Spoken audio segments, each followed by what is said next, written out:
Hello guys, and welcome to what is going to be a series of short guides on the wonderful Shiro Games release Northgard.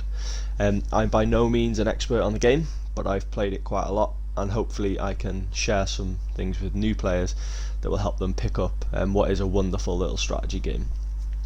Okay, so to start out, first thing I'm going to do is just set up a random map against two AI opponents. The first thing you have to do is pick your clan.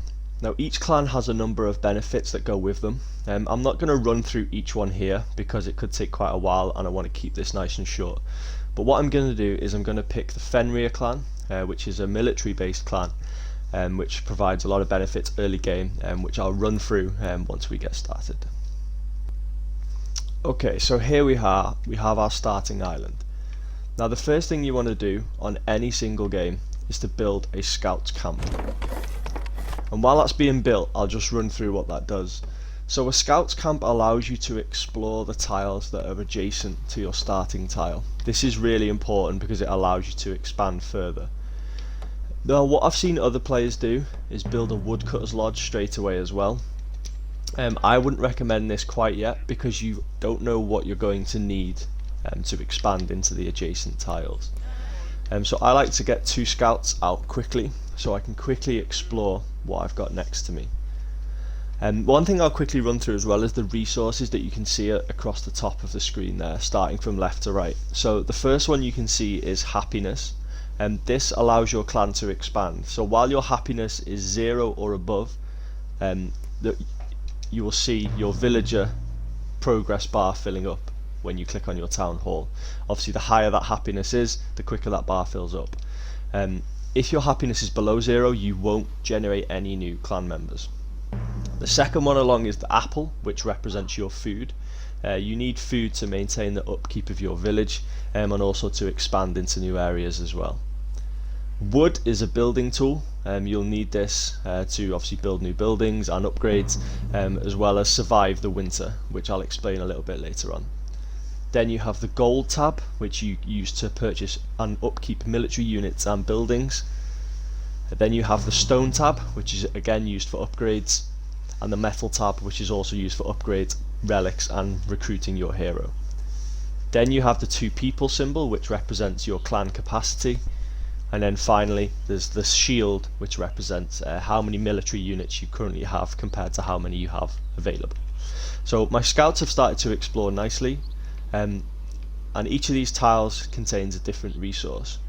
The first thing that's really important to get hold of is a food resource, which is in this tile here, represented by the little grain symbol that you can see there, and also on the mini map at the bottom left corner. But unfortunately this tile is defended by wolves, so I need to take those wolves out. So I can get rid of one of those scouts now because they've explored a nice area around. And what I need to do is build a woodcutter's lodge. You can build that straight away alongside the scout camp. In most games that will be okay, but you never know what you might need early on, so I sometimes just wait a second to see what we have next to us. I can also build a house at this point as well, in my home tile, but I will choose not to do this and I'll explain why in a second. So we can assign a woodcutter, and then also I'm going to need a military unit to get rid of the wolves that are currently in that adjacent tile. So the clan I've chosen is the clan of Fenrir, which is a combat based clan, and a lot of its passives and abilities are based around combat. One of the most useful ones they have is every time you kill a wild animal with your military units, you gain some meat, or some food, sorry, which is very helpful for when the winter comes. I'll quickly run over what the winter is. So the winter is the time at the bottom of the year down there on the bottom right, the timer slowly ticks towards the later months. Once you hit the winter months, the world will freeze over and your food and wood resources will massively be depleted. While I'm talking, I'll just recruit 2 villagers to go and kill those wolves. Yeah, so the winter is a tough time, and you have to have food and wood stockpiled, otherwise your villagers can get sick and die. So I'll just get my soldiers to kill these wolves. As I said, you'll notice when the wolves die, I'll gain some food. Unfortunately, I lost a soldier there. Normally you wouldn't want to lose a soldier early on in the game, but we'll let that one slide. So the first thing I want to do is colonize this area. I've got some wolves attacking me over there, but my villagers will deal with that.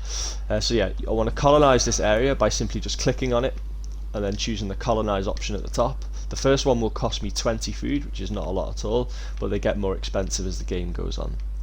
So now I've taken over this tile, I need to build some fertile land here, but to do that I need 80 wood. So we'll just wait for the wood to tick up at the top there, or I can speed it up by adding a villager.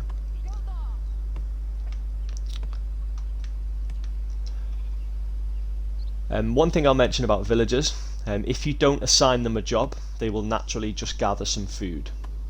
And you can tell how many idle villagers you have by looking in the bottom right corner of the screen. The idle villager symbol is represented by the small brown-haired man with a goatee, which I currently have 2 of, as you can see there. So I now have enough wood to build my field, so we construct it. And once that is constructed, I will assign 2 villagers to that role. I will now also build a house. Oh no, I won't, because I don't have enough wood. But once I do, I will build a house on this tile here. So each tile, you'll notice, has some small symbols in the center of them.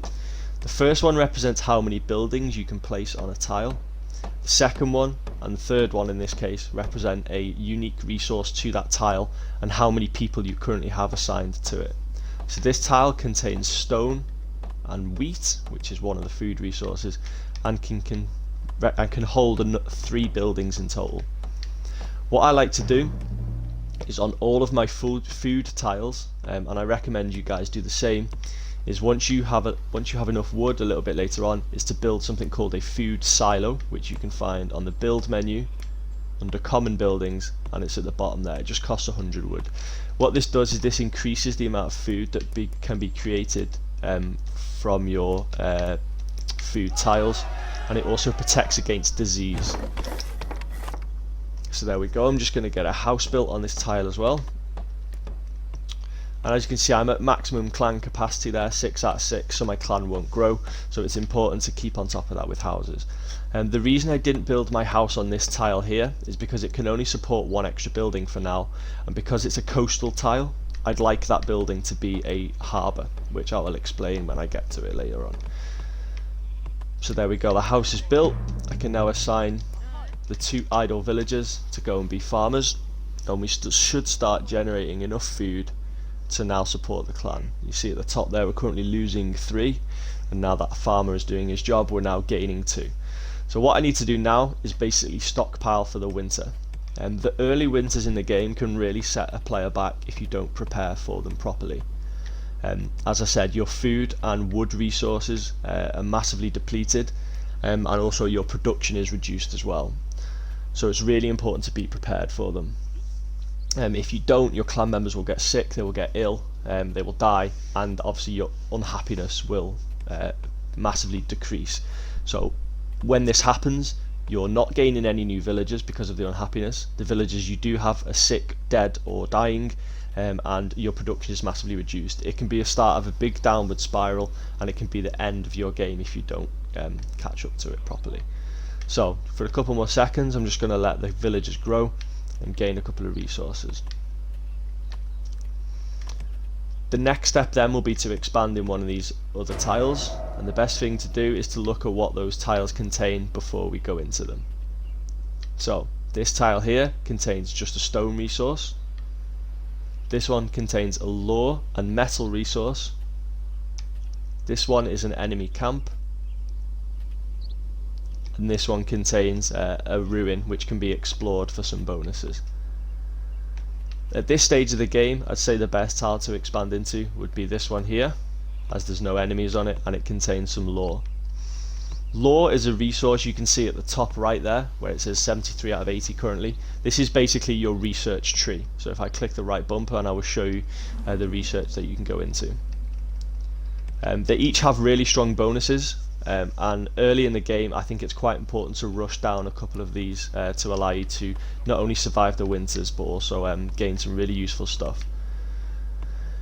With most strategy games, a lot of people try and decide a win condition early on. I'd really advise against this. For me, the win condition should be dictated by the map that is around you. Even if your clan's skill style suits a certain one, I wouldn't advise going for it straight away because you don't know what is around you. There are many different win conditions in this game. If you click the dial button, you can look at victory conditions. So there's domination, fame, trade, wisdom, and then at the end there's a very unique one to each map. It usually involves you controlling an area or making a donation of a high amount of one resource.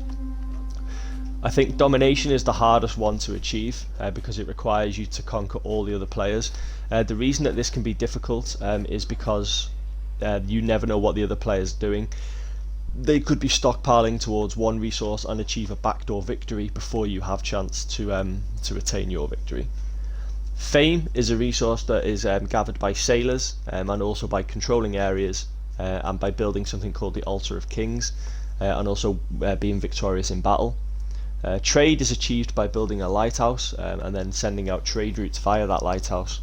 And wisdom is basically completing the skill tree by collecting high amounts of lore. So, as I said, I think it's really important to look at the map around you before deciding on your victory condition. Okay, so I'll keep it short for now and we'll just leave it there. Obviously I don't want these videos to go on too long, so I'll save it there and then we'll move on to another video where we'll move on to the next stages of the early game.